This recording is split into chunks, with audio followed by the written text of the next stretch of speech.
I never liked long, emotional goodbyes or thinking too much about life's ups and downs. I'm Amelia, 35 years old, a manager. That's all you need to know. I stood there with my suitcase, sweating, feeling the weight of each step as I made my not-so-graceful exit. At the bottom of the stairs, Jeremy smirked at me, thinking I couldn't make it without his money. Linda, always making snide remarks, sat on the couch like she was queen of the world. And Zoe, the new girl, looked uncomfortable, sitting so stiffly. I packed my things, trying to stay calm, but it felt strange to be so ordinary at what felt like the end of everything. Jeremy teased me, asking where my tears were, thinking I was miserable, but I wasn't having it. Linda suggested we have dinner together one last time, daring me to break. The idea seemed crazy. Why would I dine with my ex and his new arm candy? But I couldn't resist the chance to show them I wasn't leaving as a defeated wife. So I surprised everyone and said yes. Zoe looked shocked, not expecting me to join them. Jeremy's smirk faded a bit as he offered to get wine, his attempt at being polite. Linda sent Zoe to fetch it, treating her like a child. Poor Zoe, trying so hard to fit in with those high heels and unsure steps. As we sat down to eat, tension filled the room. Linda smirked, taking a jab at my cooking skills. I forced a smile, thanking her and trying to keep calm. Across from me, Jeremy looked uncomfortable, his face turning red. It was going to be a long night. This dinner was more like a chess game than a meal. Every move needed to be calculated if I wanted to leave with my dignity intact. You know, jobs don't just appear out of nowhere. And the last place? Well, they couldn't see a good worker if one smacked them in the face. I couldn't help but chuckle. A good worker, Jay. They practically kick you out. How much did they say you cost, Em? A couple of thousand? Zoe, with a hint of curiosity, poked at her salad, not really eating. Jeremy tensed up, his grip tightening around his knife. It was blown out of proportion, he said, his jaw clenching. I made a small mistake. Amelia was just an easy target. Being late and missing deadlines suddenly made me the villain. I replied calmly, taking a sip from my glass. Linda jumped in, her voice dripping with false sweetness. Accidents happen, right? But Zoe, dear, you must be careful. Clumsiness can run in the family. Zoe gave a tight-lipped smile, her eyes fixed on her plate. Jeremy desperately tried to change the subject. Let's not dwell on the past. I'm focusing on the future. I leaned back, smirking. Sounds grand, Jay, hopefully. This time the future doesn't have a repeat ending. As an uncomfortable silence settled, Linda cleared her throat, signaling a change of subject. So, any plans after today, dear? Packing up? I glanced around, firm in my resolve.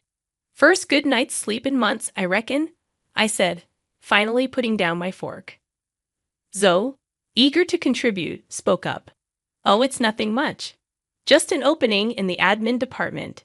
Might be something for you to look at. Surprised, I thanked her. Thanks, Zoe. I might just take a look. The meal continued, tension replaced by mundane chatter. Linda eyed me like a hawk, waiting for another opportunity to strike. So tell me, she said with a smirk, still living out of that tiny apartment. I pushed my salad around, barely suppressing a smile. Actually, Linda, I'll be moving soon. Got a low place closer to work now. It's mine. Jeremy choked on his drink, coughing into his napkin. You, a house? Where'd you get that sort of cash? He sputtered. Well, if you'd bothered to ask me about my life in the past year, I said, cutting into my steak, you'd know about the money Grandma left me. All $700,000 of it. His eyes widened greedily. That's half mine.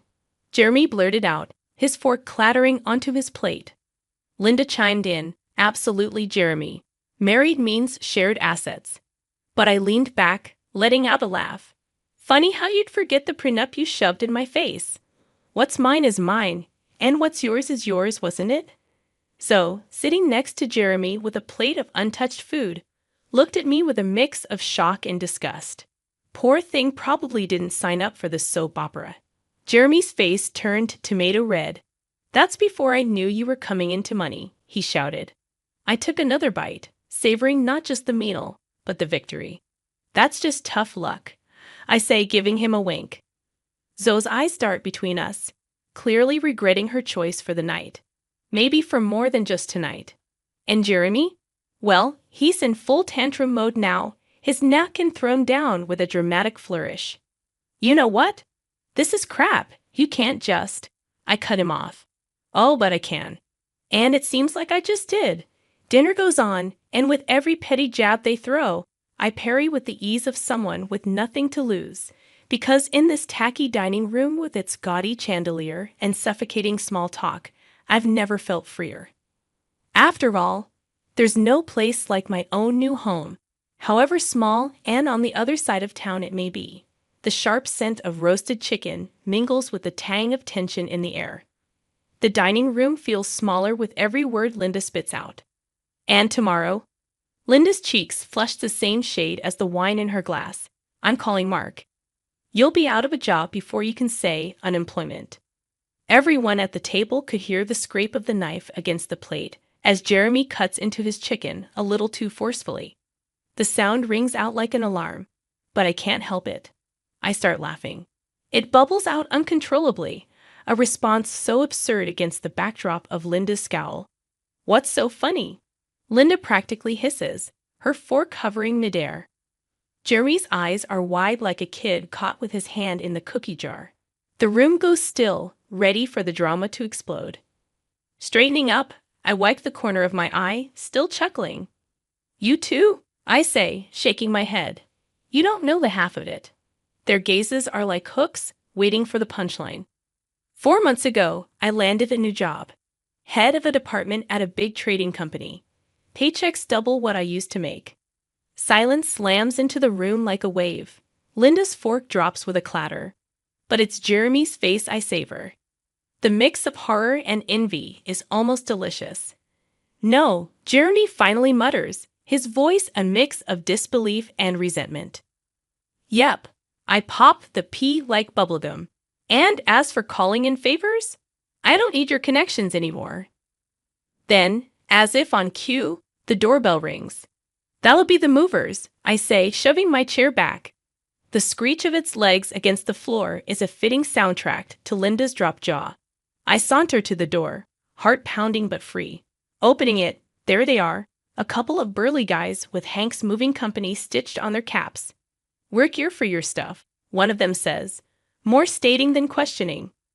Yep, everything that belongs to me that I acquired even before I got involved with my hubby. I say, hitching a thumb toward the dining room where my soon-to-be ex-life was crumbling. The mover shrugs and shuffles by, heading straight for the dining room.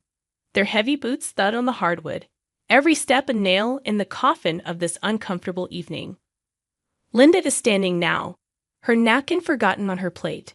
You can't do this, she says, but the bite is gone from her voice. Oh, but I am. There was a sense of joy saying that out loud. Watching her struggle for words, Jeremy was hunched at the table, his face buried in his palms, the lines of his back tight like a strong bow. Come on, don't do this, not the sofa. Remember our movie nights? His voice was a soft plea, a distant echo from a time that felt like a different life. I shook my head firmly. The sofa's mine. Jay bought it with my own cash, and you know it. Turning to the movers, I pointed at the bulky behemoth of a couch. That thing needs to go first. Careful with it, it's pricier than it looks. Zoe sat frozen, her eyes wide like saucers. She looked like she wanted to melt into the woodwork. Linda was still shaking her head, her lips pressed into a thin line. You're cleaning us out, girl. What are we supposed to sit on? The floor. Should have thought of that before Jeremy decided to play house with Miss Sunshine here. I didn't bother hiding the bitterness as I swept my hand towards Zoe.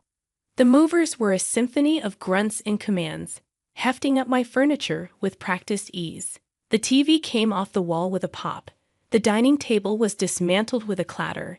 And even the damn washing machine was unhooked with a series of clangs and splashes. Jeremy finally stood up, pushing away from the table. You think you've won? His voice wobbled with anger, his nostrils flaring. Checkmate, I quipped, heading back towards the kitchen. Plates of uneaten food gazed up at me as I grabbed a bottle of soda, popping the cap and taking a swig.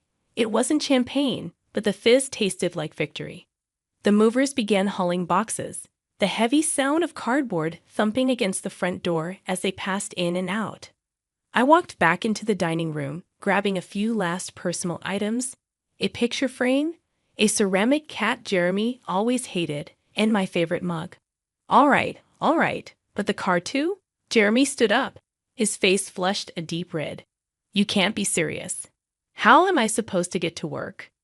I fished the car keys from my pocket, twirling them around my finger. You shouldn't have read the fine print, baby. That car's in my name. I tossed the keys to one of the movers. Park it outside my new place, will you? By the time we were done, the house was as bare as a skeleton, stripped clean. Linda sat on the hardwood floor, her back against the wall, while Jeremy stared through the gaping space where the TV once was. And before I turned to leave, with one last look at the shell of our shared past, I said, You should thank me, really. It's not every day you get a fresh start, free from all the old junk. Linda was fuming, her hands clenched into fists that kept opening and closing. You're nothing without this family, she spat out, every word a poison dart. Funny thing was, I felt lighter than I had in years. I looked at her, at Jeremy, at the life I was leaving behind. Jeremy watched me, eyes reading his chest heaving like he was running out of air. Greed, anger, regret. They were written all over him. And I knew, even as I turned my back on that chapter, I would never forget that look. Escaping the clamor of Jeremy's house, I breathed deep. The cool air was a slap to my skin, a wake-up call. I was free, but Jeremy wasn't going to let go without a fight. You think you've won, huh? Jeremy's voice came from behind the door. You'll regret this, mark my words. You'll end up just an old hag with a bunch of cats. I could hear the anger boiling in his veins. I didn't care. Done was done, and I was out of there. I was nearly at my car when the front door burst open again. There was Jeremy, red-faced and pompous. You know, I've got Zoe now. She's half your age and twice as hot.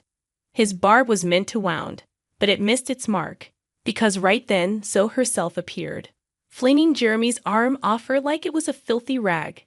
Keep dreaming, Jay, she snapped. She didn't even glance my way as she stomped down the steps, fury in her heels. She was done playing the pretty little girlfriend prop. Jeremy stumbled after her like a man who'd just been kicked in the gut. Zoe, babe, don't be like that. Come on.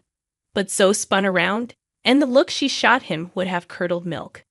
Like what, Jeremy? Like someone who just saw the light. You're a jerk, and your mama. She's a dictator in a floral apron. I ain't marrying into this circus. The color drained from Jeremy's face quicker than a leak in a balloon. He spluttered, no comebacks, no charm. This is it, Jeremy. We are done. Zoe's words were like nails in a coffin, precise and final. Jeremy's mother, Linda, had appeared in the doorway too, her face twisted like she'd swallowed something nasty. Zoe, you can't leave my boy. We have plans for you, she hissed, probably thinking of wedding bells and grandkids. But Zoe wasn't having a bar of it. I said I'm done. Go find another puppet for your little show. She stormed off, her heels clicking like a ticking time bomb. There I was, leaning against my car, trying real hard not to let the grin split my face. Watching Jeremy and Linda shrink in the rearview mirror felt better than I'd imagined. Hey, and don't think you've gotten away with this, Jeremy was shouting, but his words were like rain against my car window, persistent but insignificant. I rolled down the window a sliver, just enough to let my voice carry. Actually, I think I just did. I gave him a look, one that said I knew I'd won, then rolled the window back up before he could spew another word. I hit the gas and didn't look back. In my rear view, Jeremy's figure got smaller, his rage drowned out by the growl of the engine. Ahead of me, the street stretched out, the night just beginning to shimmer with possibilities. Looking at the empty seat next to me, I'd be lying if I said I didn't feel a twinge of something like triumph, sweet and raw, No regrets, no looking back. When my phone buzzed that morning, the last name I expected to flash on the screen was Zoe. Yeah, that's her. The doll whose sharp tongue and don't care attitude had sent Jeremy and his mother, Linda, home with their tails between their legs. My lips curled into a smug grin. I swiped at the screen. Hey, Zoe, I said, leaning back on my kitchen counter, a little confused. Hey, it's me. Just thought I'd ring you up, to say thanks, her voice chirped through. For what? I leaned back on my kitchen counter, a little confused. But curious for yesterday, you were freaking badass, opening my eyes about Jeremy and Linda. That, I laughed. It was a cold laugh, no joy in it, trust me. I didn't do anything. You saw them for what they are, all on your own. Yeah, well, I just wanted to say I appreciate it, so thank you, she insisted. I could hear the genuine tone in her voice. No problem, just watch your back, okay? We said our goodbyes and hung up. The phone felt heavy in my hand as I tapped it against my chin, pondering the weirdness of it all. I had just been thanked by the woman who was fooling around with my ex-husband for helping her dodge a bullet. Life sure was strange. I mulled over my conversation with Zoe while I threw together a sandwich, the heel of the bread, some old cheese, and that last sorry slice of ham. I wasn't in the mood for anything fancy. I slumped down at my tiny kitchen table, taking a bite out of the uneven sandwich. I chewed slowly, the bread dry and sticking to the roof of my mouth. That could have been me, stuck in that cycle with Jeremy and Linda. But it wasn't. I had broken free. Later that day, I sat down with a pen and a notepad. I was old school like that. A thank you note. Never thought I'd write one of those to my ex's side chick, but here we were. I scribbled quickly, not fussing over the words, just letting them spill out raw. And I told Zoe she was welcome, that she was better off now, even if it didn't seem like it yet. I told her to keep her head high and to never let some two-timing jerk and his manipulative mom tell her who she was. And I signed it simply, with no flares or niceties. The note was brief, to the point. It was enough. I sealed it in an old envelope I found in a drawer, grabbed my keys, and headed out.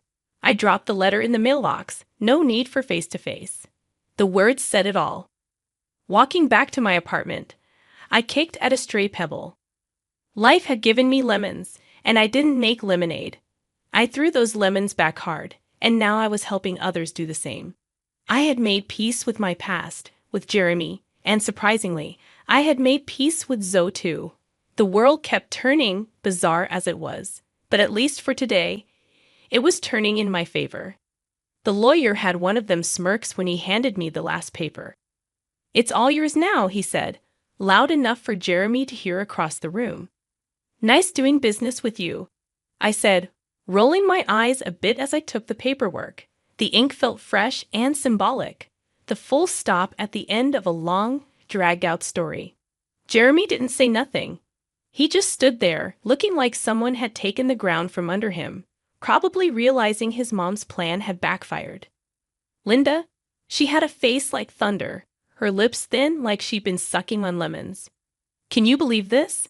After everything I did, Linda's voice trailed off into a sort of hiss. I didn't answer, just clutched my papers a bit tighter as I walked out of the courthouse building and into my little car, that old thing that survived the marriage far better than I did.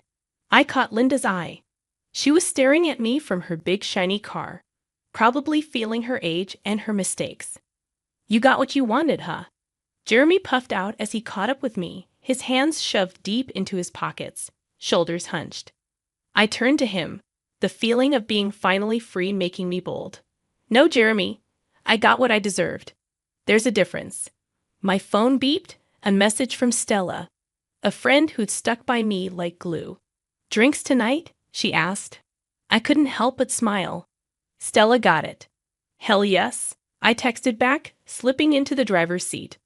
There was a quiet. Not the uneasy quiet like at Jeremy's place, but the kind that lets you hear yourself think. As the engine came to life with a familiar rattle, I felt something twist in my stomach. Excitement, nerves. My new home felt different now. I stepped inside, the echo of my footsteps the only welcome. but it was enough. My eyes roamed over the place. It was a mess of boxes and furniture that had seen better days, but it was mine. I spent the next few hours moving stuff around, unpacking, and tossing what I didn't need. I made room, my room, a space that felt more like me by the minute. Next day, I drove to work. Work was the kind of busy that kept thoughts at bay and made the day fly by. At lunch, the girls were all ears. "You okay, Jess?" the office gossip asked, her eyes all concern and curiosity. "Better than okay," I answered, with no shadow of a lie. The drive home was meditative. The road stretched like my future. Uncertain, yeah, but mine all the same. That night, Stella and I hit the bar. It was loud and full, just like life should be. We tossed back drinks and threw our heads back with laughter that drew looks to new beginnings. Stella said, holding up her glass, "To tomorrow." "To tomorrow," I replied, and we drank to that. Tomorrow and the day after, and all the days to follow. Because that's the thing about tomorrow. It's always on its way. And now, so was I, ready for whatever the hell it decided to bring.